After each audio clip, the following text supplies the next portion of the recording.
Tinitiyak naman ni Pangulong Marcos Jr. sa pambansang na pulisya ang seguridad ng mga paaralan sa buong bansa.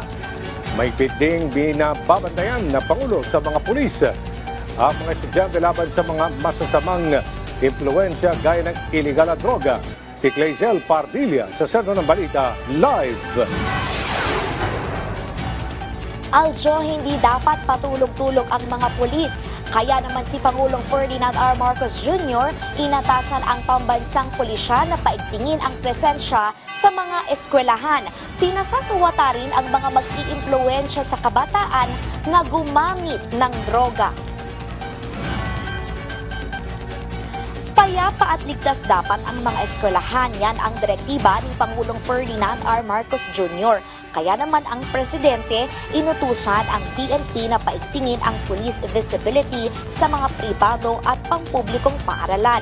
Nakapag-deploy na ng 37,000 pulis at magtatayo pa ng 5,000 police desk para matiyak ang seguridad ng mga estudyante. Pinababantayan ang mga drug dealer at militanteng grupo.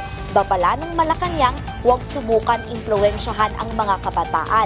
Pinasisiguro rin ang pagtugon ng mga pulis sa mga emergency at saklolo sa loob lamang ng 5 minuto.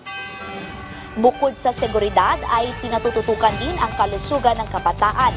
Sisimulan na ng Department of Social Welfare and Development ang Supplemental Feeding Program ngayong buwan ng Hunyo.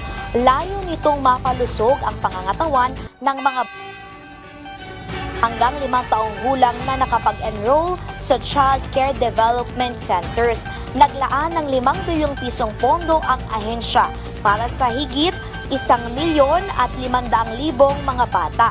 Bibigyan sila ng masustansyang hot meal at ng mga fresh milk.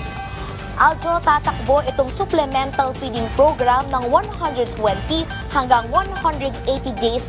Depende kung kakayanin pa ng pondo o may sobra pa nga pera yung isang local government unit. Yan ang muna ang pinakahuling balita. Balik sa'yo, Aljo. Maraming salamat, Clazel Pardilla.